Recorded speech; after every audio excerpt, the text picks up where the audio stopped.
যে স্থানগুলো দেখার জন্য আসছে, আরবিতে এটাকে বলা হয় জিয়ারা। আরবিতে কি বলা হয়? জিয়ারা মানে সাক্ষাৎ করা, দেখা। তো এই জিনিসটা দেখার জন্য আমরা আসছি। কোনটা? ইসলামের ইতিহাসে যেখানে কোরআনের মধ্যে এই পাহাড়ের কথা বলা হয়েছে। কোরআনের মধ্যে কি বলছে? এই পাহাড়ের কথা বলা হয়েছে। যে আলোচনা আমি শুরু করে দিয়েছিলাম গাছের মধ্যে থেকে, ওই আলোচনার ধারাবাহিকতা বাকি থেকে শেষ করবো ইনশাআল্লাহ। আমি আপনাদের সামনে একটা হাদিস শরীফ তেলাওয়াত করছি, আর কোরআনের কারিম থেকে একটা আয়াত তেলাওয়াত করেছিলাম, এর উপরেই আলোচনা করতেছিলাম।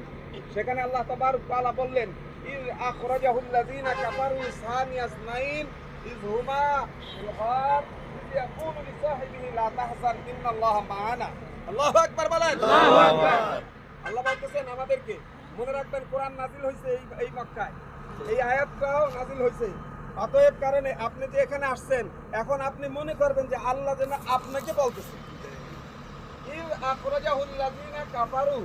স্মরণ করো সেই সময়ের কথা যখন কাফেররা তার নবীকে, অর্থাৎ নবী মুহাম্মদ রাসূলুল্লাহ সাল্লাল্লাহু আলাইহি সাল্লামকে এবং হযরত আবু বকরকে এইখান থেকে বের করে দিয়েছিল। কোনখান থেকে? এইখান থেকে, মক্কা শহর থেকে বের করে। অর্থাৎ তারা দুজনেই বের হয়ে গিয়েছিলেন আত্মগোপন করার জন্য। কি করার জন্য?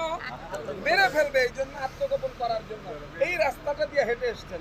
এই রাস্তাটা যে তরিকা হিজরা দিয়ে আসা, এইখান দিয়ে ওই যে পাহাড় দেখেন, পাহাড় দেখতেছেন, এই পাহাড়টার নাম হলো জাবালে সুর। শুনে থাকলে বলেন সবাই, নাম জাবালে সুর। এই যে জাবালে সুর, এই জাবালে সুর ওই যে চূড়ায় দেখতেছেন মাঝখানে ফাঁক, দুইটা পাথর। জি জি। ওই পাথর এই নিচ থেকে ওই পর্যন্ত 5,500 ফিট সম্ভব। কত? 5,500 ফিট উঁচা। উঠতে কমপক্ষে 2 থেকে 2.5 ঘন্টা লাগবে, নামতে একটু সময় কম লাগে। ওইখানে পর্যন্ত আল্লাহ নবী সাল্লাল্লাহু আলাইহি ওয়াসাল্লাম ওই রাত্রে হযরত আবু বকরকে সঙ্গে করে এই রাস্তা দিয়ে হাইটা যখন ওইখানে উঠলেন, ওঠার পরে হযরত আবু বকর দেখলো কি একটা গর্ত আছে। কি আছে? গর্ত। এই গর্তের মধ্যে রাত তো সাপ থাকতে পারে।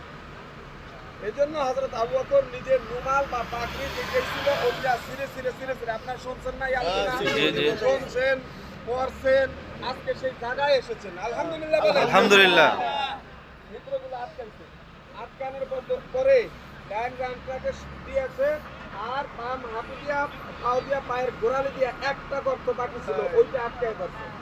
ওইটা যখন আটকায় দিচ্ছে, নবী করিম সাল্লাল্লাহু আলাইহি ওয়াসাল্লাম পরেশান হইয়া একটু শান্তিতে একটা স্বস্তির নিঃশ্বাস ছাড়ার পরে হযরত আবু বকরের ডান রানের উপর শুয়া তখন যখন একটু ঘুমাইতেছিলেন, হঠাৎ করে দেখেন ততক্ষণ পরে নবীর গালের মধ্যে পানি।